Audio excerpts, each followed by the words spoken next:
Hello folks and welcome to a new Mac Tactics by me, Tactical Mac 7 on YouTube.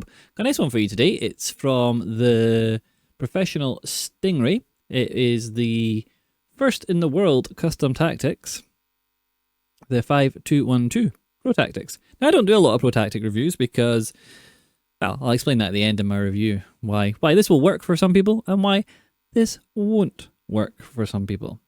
Depends on you. And I'll explain why. So let's first get into what this is. It is a 5-2-1-2, a 5-back, which all the pros are kind of playing about with at the moment. I'm not sure if they've banned it yet from the thingy, but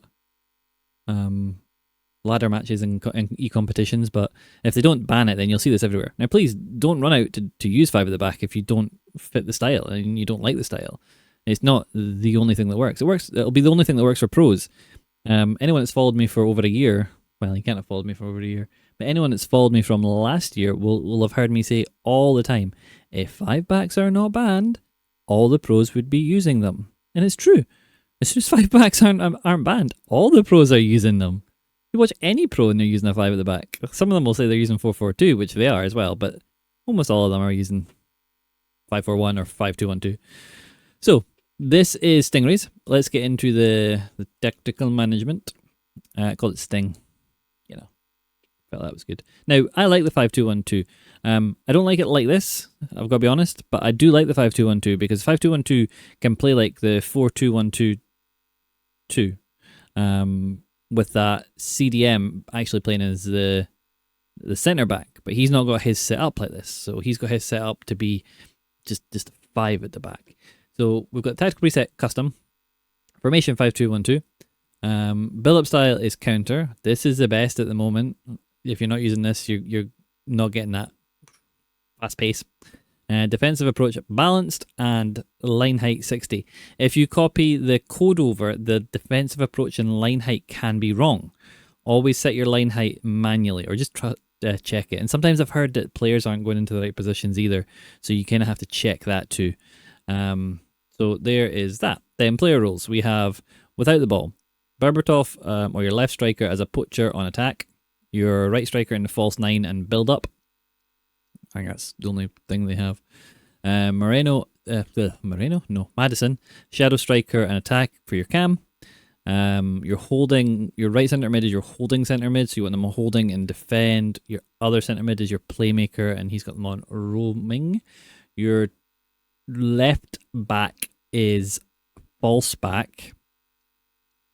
Your 3 central defense, well, your wide central defenders are on defender and defend. Your central one's on ball playing defender. Your right back is on wing back and balanced, and your goalkeeper is on goalkeeper and defend. That's everything he had. I was watching his wee video on over the side.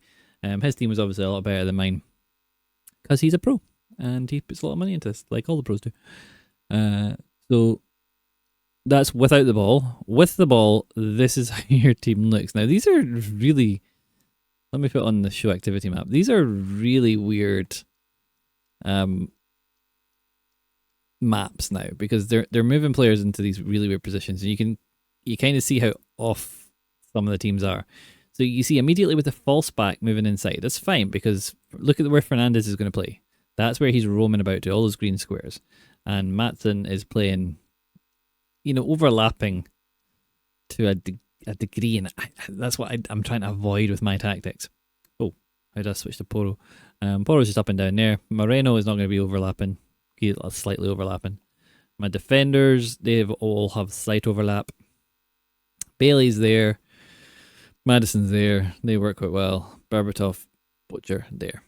Now, I would set this up slightly differently, but I'm not a pro and I'm nowhere near as good as this. So, I'm going to get into some gameplay and break it down, what I like, what I don't like, and then I'll get into my review part at the end, and I'll let you know what I think about the tactic for you.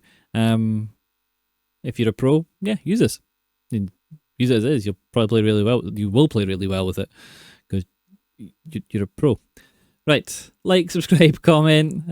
Hope you're liking the content. 25 is a bit weird at the moment. I think I'm losing more than I'm winning, but I am finding some fun with the tactics, so hopefully you guys are too. I'll put the code at the end of the video like I normally do. But anyone wants to pause it here, there it is. That is his code. ASZ, capital M, 8, and question mark, G, dollar, capital Y, 6. Right, let's get into some game.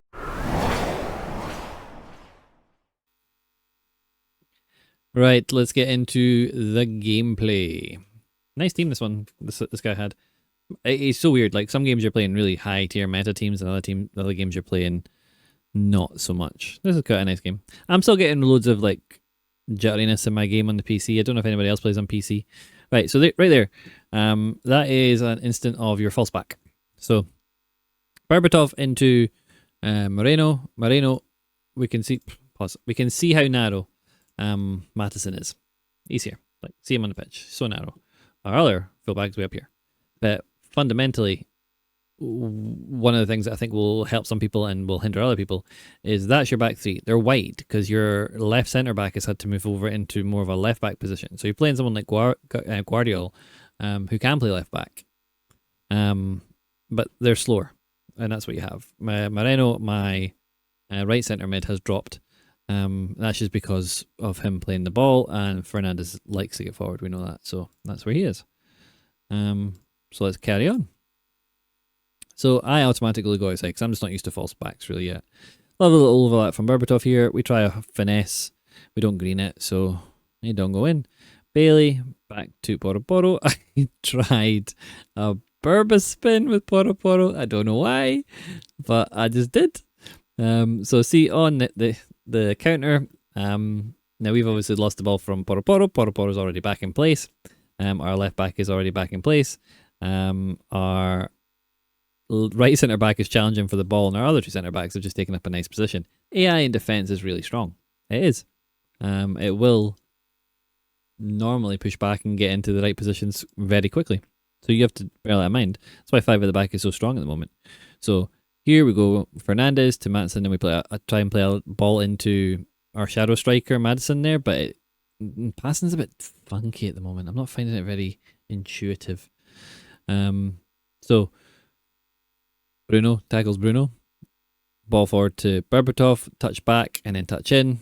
Nice and simple. We just keep it simple. With your front three, you will get loads of opportunities to do something like that. Get the ball into your striker's feet, and if you've got the right play styles, it'll work. Madison through, not really sure what was going on there. Everything seemed to slow. I felt it in game though.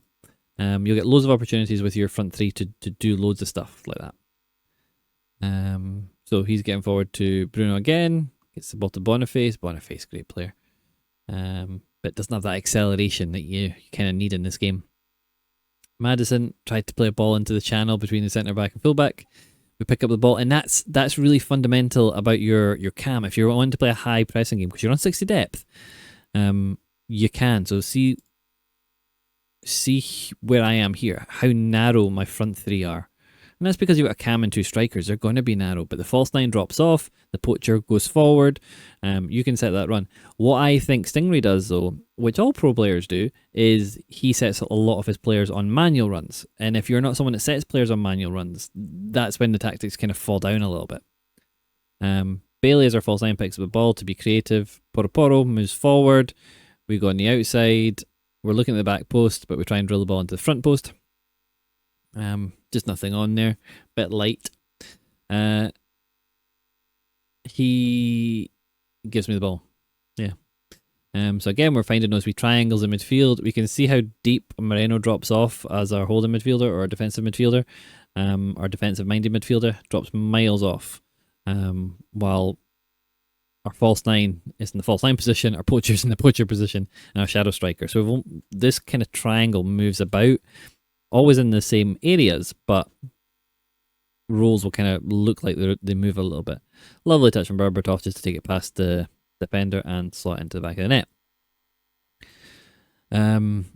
So we go again, and this time I'm now going to be a little bit more defensive to try and show you the team in defence. So we're letting him have the ball a little bit. We can see how clear our back line is. Our back 5 just drops into that line, and this is what's making back 5 so difficult to break down. AI is so strong, and it's so quickly in that position. So we've got white, and we're going to put wee bit of pressure, but we're just watching Boniface there. Delict just comes across, puts a foot in. We get the ball to Bruno. We try a wee skill move and mess up. Get really lucky and win a free kick. How often do you win free kicks in this game, by the way? I feel like I never win free kicks. Out wide to Poro, which will be a way that you go because of the nature of the 5-2-1-2. You will probably have to go wide quite a lot with your fullbacks. Down the right, you'll be forced to go down the right more than the left. But here you can see again the defence is in place. He tries to play the ball into feet, but central defender's just there to take the ball away. We slide a lovely little ball through to Madison, who's in tons of space. We just play about, try and find something. We pick up the ball quickly again. We pass the ball straight to him. It's a bit rubbish there. We'll just ignore that. And then again, we pick up the ball in midfield. We get the ball to Bailey. We drive and we manage to put the ball in at the near post. In that position, because of his left foot, that's why I go near post. Otherwise, I would always say go across keeper to score. So there you go. There's the gameplay. Sets up really nicely in game. You'll be forced down the wing, down the right hand side quite a lot. Your front three take up phenomenal positions. So it's really, really nice to play with the front three in those roles. Poacher role is very, Poacher role plus is very, very strong at the moment. Very strong. And that Shadow Striker, if you get Shadow Striker plus, that's very, very strong too. Right, let's get into the sum up, roundup, review, whatever it is, the end bit. Like, subscribe, comment. Thanks.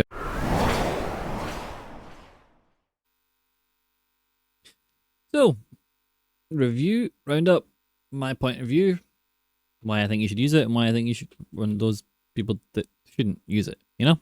The 5-2-1-2 is, this version of it is, for me, a very pro-orientated tactic, which is great because it comes from a really good pro. So if you are a really good pro, you'll plug this in and you'll play it really well.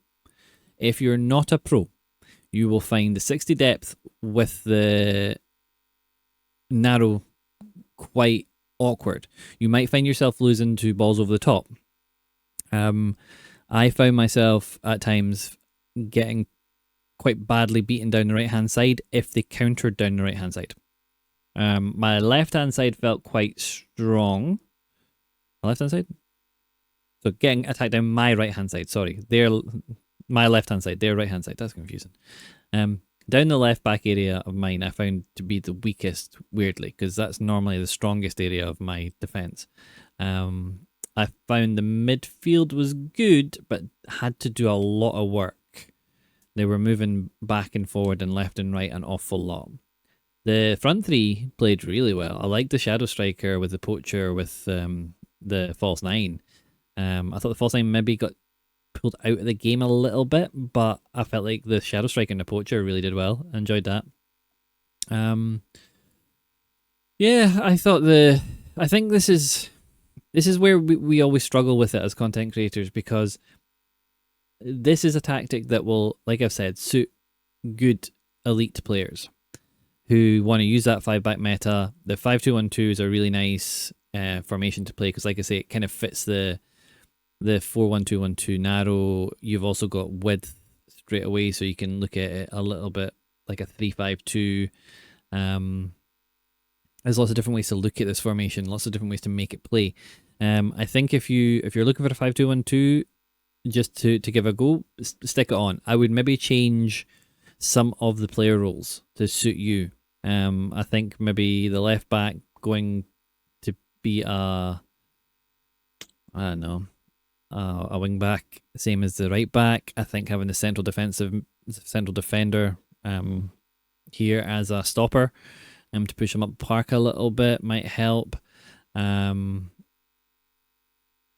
think taking off the roaming playmaker on your left centre mid and making them either a box-to-box or a deep line playmaker could help as well. So there's little tweaks you could make that would help you, but you've got to do that for your style of play, and you've got to tweak it to your style of play.